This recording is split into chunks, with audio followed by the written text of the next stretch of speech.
Okay, so diabetes is the exposure here, and the outcome is cancer. So let's take people who are don't have a disease. Okay, for example, if you take people, uh, the general population, and you see how what is the exposure. Or how, if you take exposure, now we have looked at exposures only at negative factors. For example, say smoking. Let's take an exposure like a vaccine. Okay, so this is a protective. Okay, suppose you take a vaccine, will the disease be more or will it be less? Okay, ideally, if those who have taken a vaccine, the disease should be lesser. So here you can find that some exposures can be protective and some exposures can be at risk.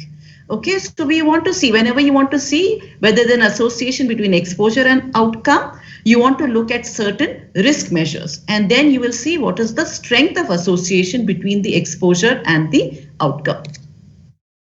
Now, observational studies, the distinguishing feature is that the investigator does not control the exposure. Okay, so whether a person smokes or not is not decided by the investigator. That person chooses whether to smoke or not to smoke. Okay, so the types of observational study that we will be looking at are the cohort studies and the case control studies. Now, these studies can be classified based on whether our timeline is we are going from exposure to outcome or we are going from outcome to exposure. So if we go from outcome to exposure, we call it as a retrospective study. And if you go from exposure to outcome, if you go forward, then it is called as a prospective study. Okay, so these are common terminologies that you will hear. Whenever you look at any paper or a journal, you will see the terms which are used are retrospective study, prospective study.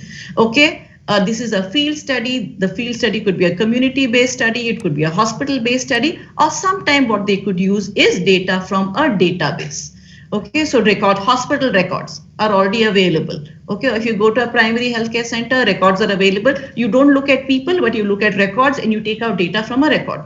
So you can either do a field-based study or primary research where you do it among individuals. It could be either in the hospital or in the community, or you could just take hospital records and you could examine those hospital records, which we call as secondary data or a database study. Okay. Now, this is a classic study, and this was what was carried out by John Snow during the cholera epidemic that happened in London in 1850. Okay, so what he did was, John Snow, he just took the map of London, and as you can see this map here, okay, you can see the map here. What he did was, he just spot mapped on the map of London, he plotted all the cases of cholera. And he found that most of the cases were, predominantly occurring in one area. Okay. And with the symptoms of cholera, people were having vomiting and they were having diarrhea, and people were dying because of dehydration. So he thought, is this possibly because of water that is being contaminated? Okay. So that was a hypothesis that he had in mind. So what he did was, he just took the water supply of London and he marked it according to the water supply. So you had three types of water supply. One company was the Southwark company, then you had Lambeth, and the rest of London was supplied by another company. Then he looked at the number of households. Okay, so Southwark had 40,000, Lambeth had 26,000, and the rest of London, you can see, to more than 256,000 houses. Then you look at the number of cholera deaths. Okay, as you can see, the houses that were supplied by this particular company had more cholera deaths as compared to the other. Okay, as you can see here, 1,000. Look at the number of houses here, 40,000, and here it is 256,000. Okay, and look at the numbers here, Lambeth 98. The deaths here were around 1,263, and almost around similar kind of deaths occurring in almost almost 6 times. Okay, of the houses outside. Okay, so all he did was just saw the number of deaths per 10,000 houses, and as you can see, the risk of dying was much more, of cholera was much more among the houses which were supplied by this particular company. And all John Snow did was, he went and took off the handle of that pump, okay, which was supplying the water there, and the cholera epidemic stopped in that area. Okay, when he cut off the water supply there and he told them don't whatever supply, don't use this, he put an embargo and they asked him to use other water sources. The cholera epidemic came to an end. Okay, it was such a if you look at impact numbers, so this was a hypothesis that he tested and which led to excellent results. And we don't always see such dramatic things, but as you can see here, a simple hypothesis which was explored turned out to save so many lives. Okay, so now let's look at our case control study. So the case control study is the first approach to test a causal hypothesis. So normally what happens is you have an association, okay, exposure and outcome, they can be associated. Now, how can you say that a particular exposure is the one that is responsible for the outcome?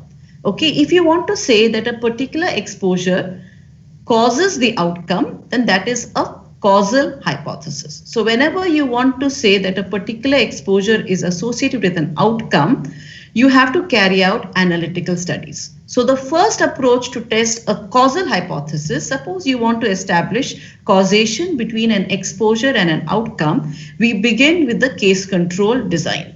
Now this study has three distinctive features. What happens in a case control study, as the name suggests, is your exposure and outcome have already occurred prior to the start of the study. Okay, even before you begin your study, exposure and outcome has begun. So what you do is your study, hello, can you hear me? There is some disturbance coming from the students. If some of you have turned on your microphone, then please turn it off. If you're not able to hear me or if you have some problem, you can let me know. Can I continue? Yes, ma'am. Okay, thank you. Both exposure and outcome have occurred prior to the start of the study. And this study, if you look at the timeline, it proceeds backwards from effect to cause. Why? Because you take people who already have the disease. You begin with the outcome. You're taking cases. So you take a group of people who have lung cancer and you take a group of people who do not have lung cancer. So those who have lung cancer are called the cases. Those who do not have lung cancer are called the controls. Now you want to go back in time to look for exposure. Okay. So the study proceeds backwards from effect to cause, and it uses a control or a comparison group to support or refute an inference. Now that is very important. That is why these are called as analytical studies, because we have a control or a comparison group. If we take only a group of people who have lung cancer and we say, oh, 90% of people who have lung cancer were smokers. Okay.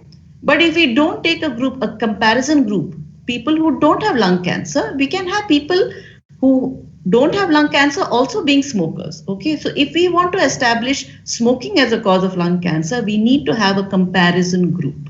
Okay, it's very important that we have a control or the comparison group. So the characteristics of a case control study, it's an observational or a non-experimental study. It is called as an analytical study because we want to explain whether there is an association between an exposure and an outcome. It is retrospective in nature because we proceed from effect to cause. Both exposure as well as disease has already occurred prior to the beginning of the study, and it uses a comparison group. So this is very important for you to remember that these are the characteristics of a case control study. So typically when we have a design of a case control study, as you can see, there's a line on top which shows us the timeline and it shows the directory or direction of inquiry. So timeline always begins, it goes forward, but because this is a retrospective study, okay, so you can see that our direction of inquiry is going against the time. Okay, so in a case control study, we are going against time, we are going backward in time, we are going from exposure to outcome, and so you will draw the line opposite. Okay, so that is why a case control study is called as a retrospective study. Okay, so where do we begin from? is you from a population, this could be a community or it could be a hospital, you draw cases and you draw controls. And then you want to see how many of these cases were exposed and how many of the controls were exposed. And so what we look in a case control study is to see what is the rate of exposure among cases and what is the rate of exposure among the controls. Okay, so if the exposure is greater among cases as compared to controls, then we can say that yes, that whatever factor we are looking at may be associated with this outcome. Okay, so we are trying to see if there's an association between exposure and outcome. But because we are beginning with cases with the outcome, this is called as a retrospective study. So this is important. If we ask you about a case control study design, okay, you should write down about the characteristics of a case control study, and this is what you should draw.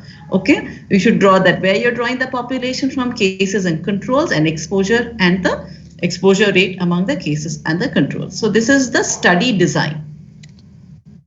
Okay, now an example for your case control study design is if you're looking for association between breast cancer and oral contraceptives, then your cases will be women who have breast cancer and the controls will be women who do not have breast cancer. And then among them you will see among the cases how many of them had used oral contraceptives, and among the controls how many have used oral contraceptives. Okay, and then we can say that whether in our group of women who had breast cancer, whether it was related to their exposure to oral contraceptives or not.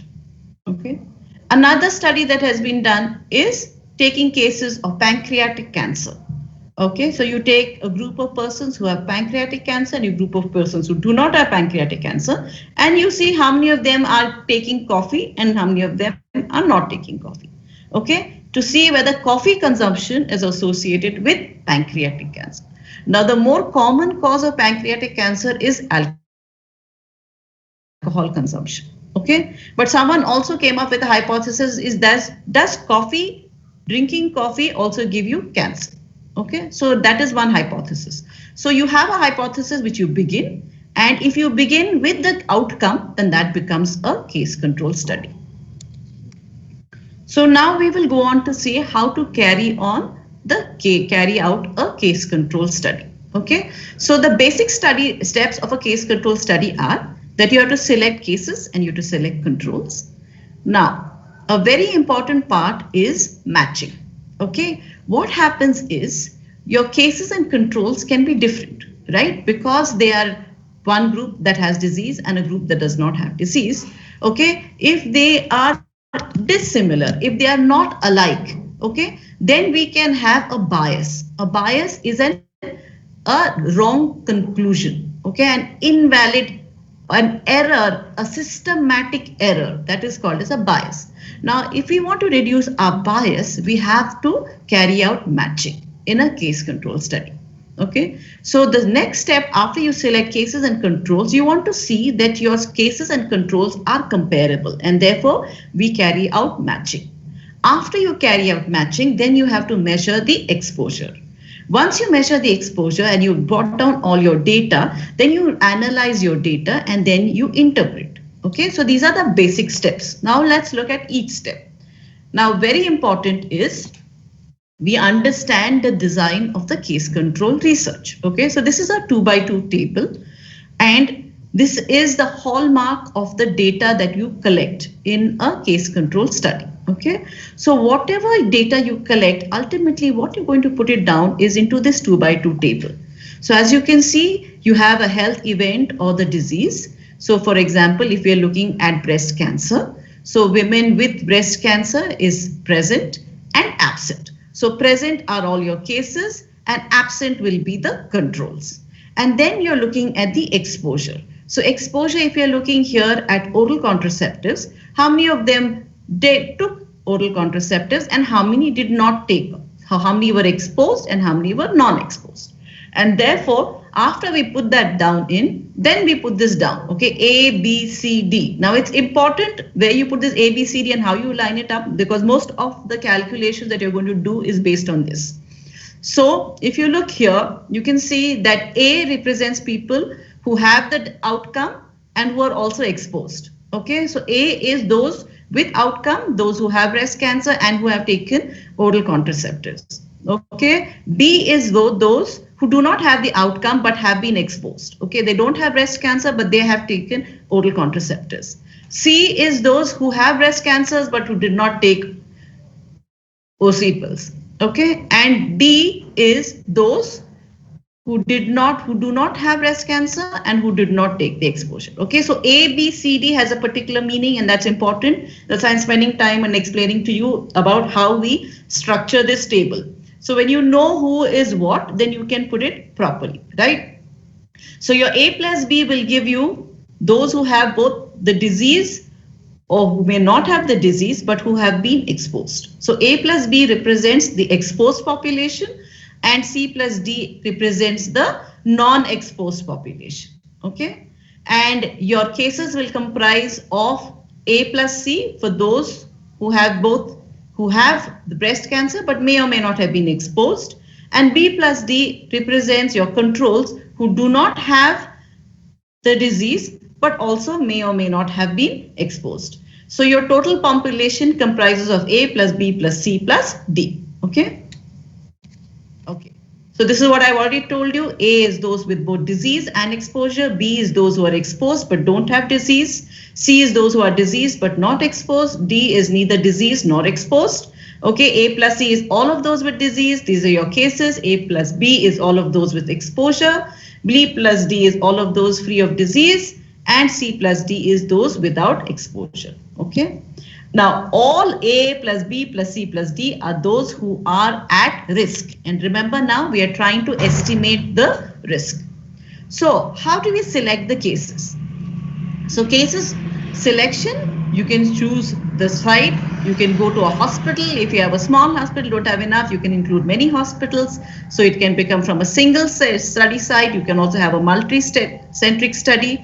You can go into the community to identify cases, and you can also go to a particular industrial setting. For example, here in Nepal, carpet weaving. Okay, if you want to look at respiratory symptoms, you want to look at, you can go to carpet weavers. If you want to look at lung disorders, you can go at cement factory. Okay, so whatever is the industry occupation which you know is at particular risk, then you can go there and go to a particular industrial population. Okay, for textile mill workers, steel mines. Okay, there are so many occupational related disease. Depending on what type of disease you want to study, you can choose your setting. You can draw cases from hospitals, you can draw cases from the community or from the industrial population.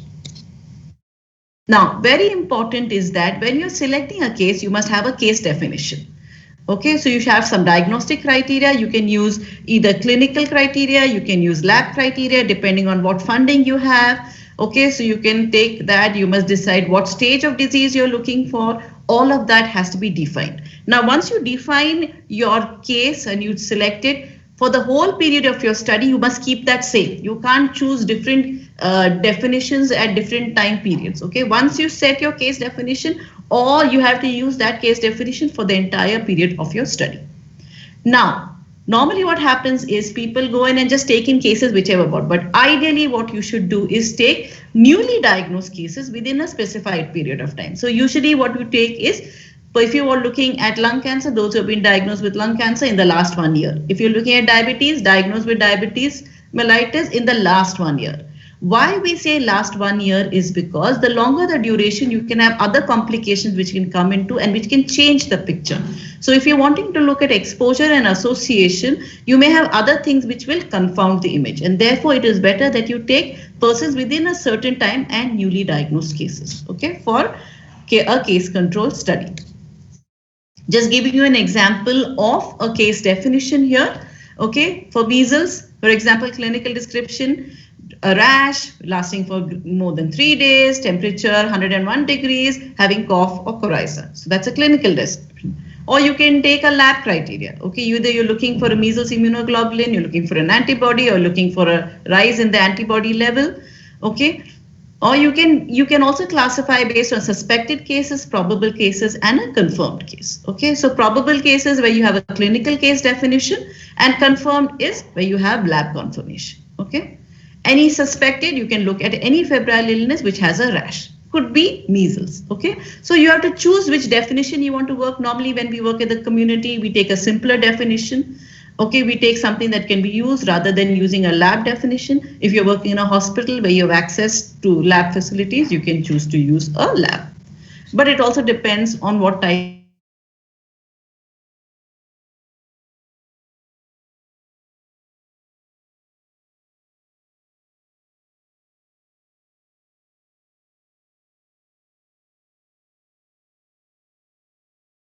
Hospital group, because these are easily accessible, because you get cases very easily from the hospital, and because the hospital population is captive, therefore you are easily accessible, because they're admitted patients, they have time to participate, and because the doctors or healthcare workers are carrying out studies, so they are motivated to cooperate. They think if they help you and cooperate in your study, then you will take better care of them.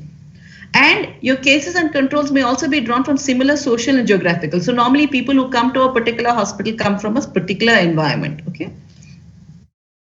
And differential recall exposure is likely to be minimized because they're thinking about their health and because they're hospitalized. So they tend to give history better. Okay. So hospital controls are easy to take.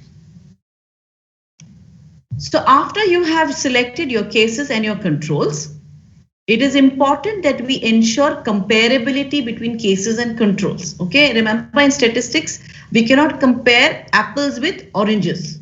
Okay, you have to compare like with like. Okay, so in order to see that our cases and controls are comparable, so the process by which we select controls in such a manner. So what we do is, because cases we cannot choose, we have to have persons who have these. So first we select all our cases. Once we select our cases, then we select our controls in such a way that they are similar to the cases with regard to certain things. Okay, so what we can do is we can do an age-sex mapping. So if we have a 35-year-old male in our study with a particular outcome, then we take a 35-year-old male also as our control. Okay, 35 or around. Okay, so in and around. So you take a male in 30s. Okay, so age-sex matching. Suppose you have a woman. Okay, suppose we are looking at diabetes. Okay, and so we are taking a case of diabetes. So you have a male who's 30. Then you take a control male who is also 30 around in his 30s, but who does not have diabetes. If you have a female who's around 40-year-old, you take a 40-year-old female. So you do age-sex matching. Okay, so we want to see that our study and our control cases and controls are at least similar in terms of age, sex, and occupation. Because if we know that these things are going to influence, now if we take too many, then we will never find similar cases. So usually what we do is age and sex. And if there's any other thing that is important for our study, you can also match with that. But at least you have to match for age and sex. And why is this matching done? Because there is something known as confounding. Okay, so confounding bias occurs because of a confounding factor. A confounding factor is one which is associated with both exposure as well as disease, and it is distributed unequally in your study and in the control groups. Okay, and this is an independent risk factor. Okay, so in order, if it is distributed unequally among your study and your cases and your controls, now whatever result you're trying to say, whether this exposure and outcome are affected, okay, are associated, is actually occurring because of this confounding factor. Okay, and the meaning of confounding is confuse. Okay, confundere. Okay, it comes from the Latin word confundere. So because it is confusing the picture, you will say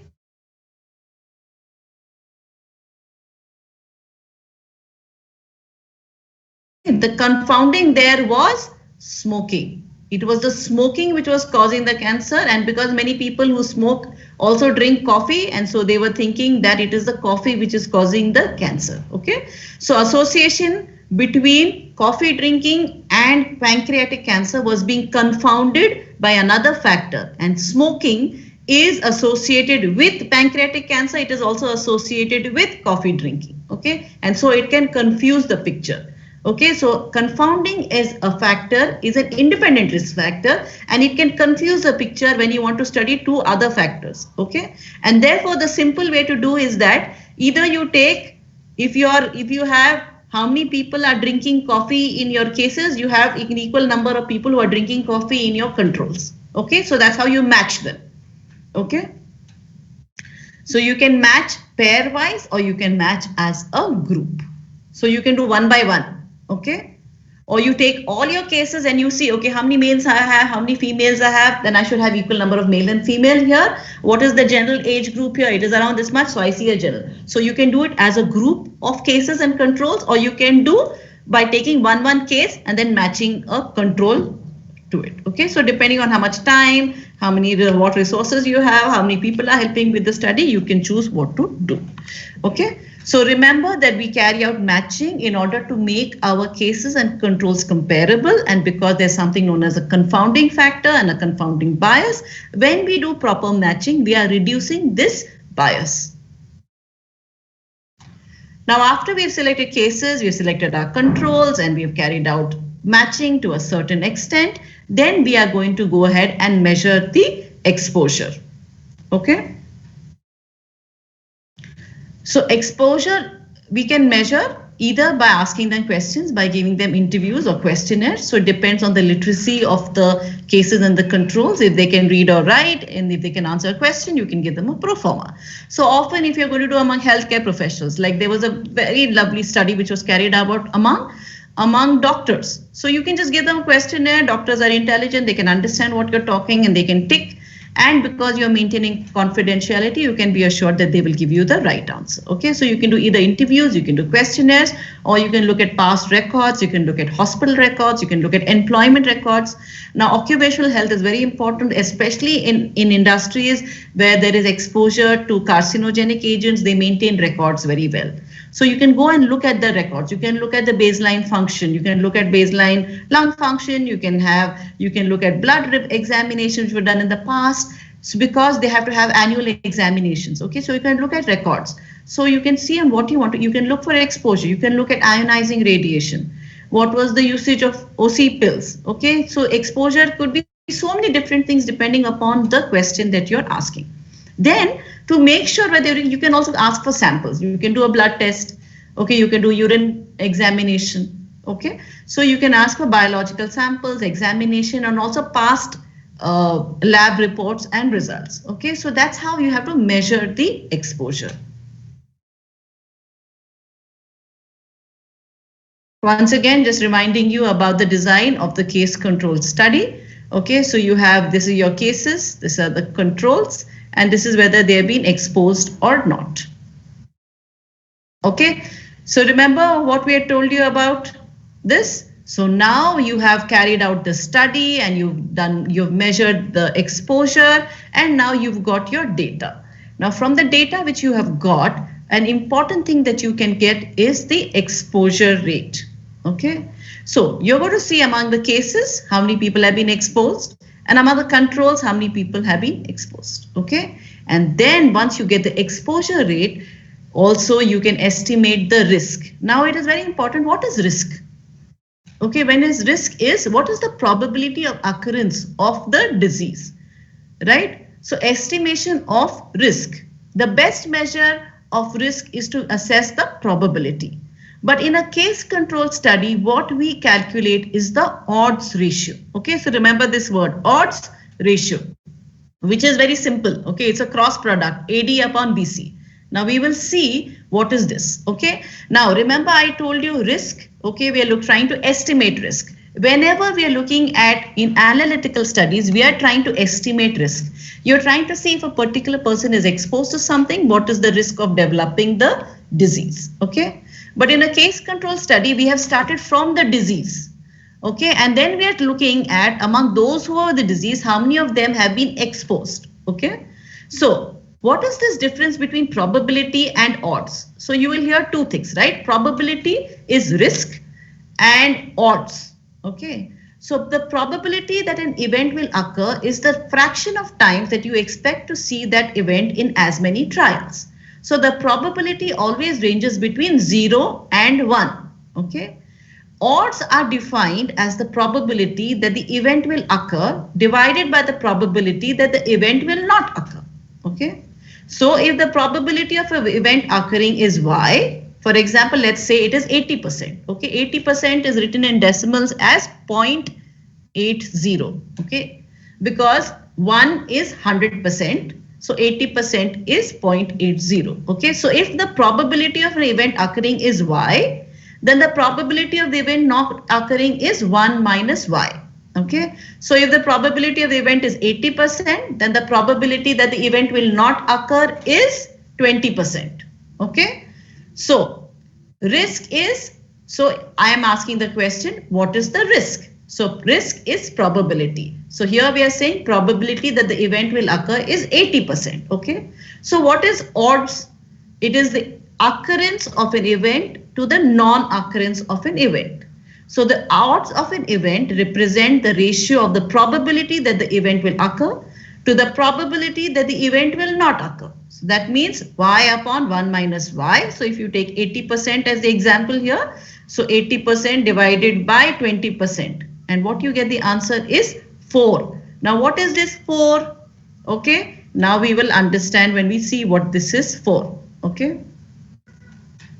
Okay, so I don't know how many of you know about horse racing, but normally when people go to horse races, they bet.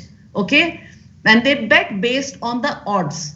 Okay, so now if a horse race, it runs 100 races and it has won 25 times and it has lost 75 times, the probability of winning is 25 out of 100, which is 25%. So probability of winning is 25%. So if they go to the race and they want to bet on that house, and they will say, what is the probability of win? It is 25%, but they don't put money based on probability. They put money based on odds. So what are the odds of the horse winning? In 100 races, horse won 25 times and lost 75 times. So 25 divided by 75 is 1 win to 3 losses. So when they go for the race and they say, what is there? They look at the past record of the horse and they say, now is the horse going to win or lose? They will say odds are 1 win to 3 losses. So will you bet on that? Depends on whether you like that horse or whether you want your money. Okay. So now suppose this same horse has run 100 races and it wins 50 times. So the probability of winning is 50 or 50%. And the probability of odds of winning is 50 by 50, 50-50. Okay, 1. That means even odds. So you don't know, the horse could win or the horse could lose. So there's a 50-50% chance. Okay. Now if the horse runs 100 races and it wins 80 times, the probability of winning is 80 by 100. So 80%. The odds of winning are 80 by 20, 4:1. Now you can see it has got reversed. Now what we want to see in this concept is that whenever probability is low, then your odds and the probability are very similar. Okay. So therefore, odds ratio works very well when the condition is rare. When it becomes common, the higher the chance of probability, your odds and probability, they begin to go far apart. As you can see here, see when the horse is winning only 25 times, look at the probability 25% and look at the odds 33%, they are close. So when the probability is low, odds and probability are very similar. Okay, and therefore in a case control study, one of the conditions is that the condition should be rare, then you can approximate odds ratio to the risk. Okay, so that is the concept of odds and probability.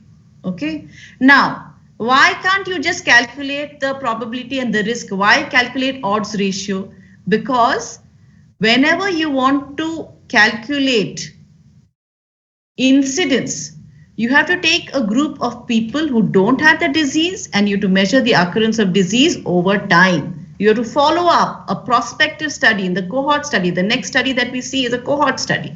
Okay, so in such a study only you will get incidence, number of new people. In a case control study, we have already begun with cases. Our people already have the disease. The controls don't have disease, and we want to see how many have had the risk factor prior to the disease. Can you see that? Among these people who have the disease, we want to see how many of them have been exposed to the risk factor. And in the controls, they don't have the disease, but also we want to see how many people are having the risk factor. Okay, so therefore, because in a case control study, we already are starting out with cases and controls, we don't have incidents. And because we don't have incidents, we don't have a group of people, okay, don't have the time which is developed over the time of over disease. We're already beginning with the disease. Therefore, we cannot calculate the risk ratio, okay, and therefore we calculate something known as the odds ratio. Okay, so this odds ratio OR is an approximation of the relative risk. Okay, now it is not exact. We saw there can be a difference. Probability is 25%, odds is 33%. When the probability is 50%, then the odds also become 1. Okay, the odds are 1. When the probability is 50%, odds are 1. So they are going far apart. And then when you see that the probability is higher, 80, then you saw that the odds have become even more far apart. Okay, it becomes 4. Can you see? So probability and odds go further apart when it is more common, but when it is low, then they are similar. So odds ratio is an approximation of the relative risk. The odds ratio compares the odds of exposure in the cases to the odds of exposure in the controls. And therefore, odds ratio is a very good estimate of relative risk only when the disease is rare. If the disease is less than 5% under all exposure levels, then odds ratio is a good estimate of relative risk. Okay, so this is the table, again the same contingency table that we have. Okay, odds ratio. So we have taken exposure. How are we calculating the odds ratio? Is what is the exposure among the cases and what is the exposure among the controls. Divide exposure among cases with the exposure among controls, and therefore you get it as AD upon BC. As you can see, it's a simple cross product, AD upon BC. Okay, so it's a cross product. That will give you a measure of the odds ratio. Okay, so this is again a hypothetical one that you put here. We are looking at the association between myocardial infarction, a heart attack, and usage of oral contraceptives. Okay, so oral contraceptives, we want to see whether women who use oral contraceptives are at higher risk of myocardial infarction. So we have begun with women, some women who have had a myocardial infarction, and we've taken a group of women who don't have infarction, and we are seeing among them how many of them have used oral contraceptives and how many have not used oral contraceptives. Okay, and when you calculate this odds ratio AD upon BC, you will get the odds ratio. Okay, now how do we interpret this odds ratio? So if odds is 1, odds ratio is 1, that means the risk among both the exposed and the non-exposed group is similar. So there is no association between exposure and outcome. If it is more than 1, there is a positive association between the exposure and outcome, okay, which could be causal in nature. And if it is less than 1, it could be a protective association between exposure and outcome. So if it is 1, there is no association. If it was more than 1, there is association. And if it is less than 1, it is a negative association, which could be protective in nature. Now we look at what are the biases. Like I told you, a case control study has weaker evidence because there are certain biases in a study. What is a bias? A bias is a systematic error in the interpretation of your results. Okay. Now what is this bias in a case control study? Is a selection bias. It's 5 minutes more, 10 minutes more. Okay, keep it here. 10 minutes. Okay. So, right. So a selection bias. Okay. So what happens is your cases or controls, they do not have adequate chance of exposure. Now, sometimes what happens is we go, depending, suppose we do a hospital-based study, or if you go to a community-based study, okay, and we are choosing from a particular group. of people. Okay. Now, if this group of people are not representative of all of your cases or not representative of all of your controls, then we can have a selection bias. Okay. Because it's like saying if I do a survey in Kathmandu and I say, oh, all of Nepal, this is the picture, then that's a selection bias. Okay. Because I'm trying to say that only people who are in Kathmandu and the cases which I have seen in Kathmandu represent all of Nepal, then that's a selection bias. Okay, so the cases of the controls, they do not, if they do not have an adequate chance of exposure, then that is a selection bias. The other common bias in a case control study is a recall bias. Cases who are suffering from a disease are more likely to recall much more as regards their exposure. Okay, so someone who has the disease, okay, a woman who has had myocardial infarction, because she's been asked so many questions and people have asked her, she will probably more remember that she has consumed oral contraceptive pills as compared to a woman who has not. Okay, so you have the recall bias. Okay, cases will tend to remember their history much better than the persons who have no problem. Okay, if you're asking about ionizing radiation exposure, okay, those who have not been, who don't have any condition will be find it difficult to remember when they have been exposed to radiation. Okay.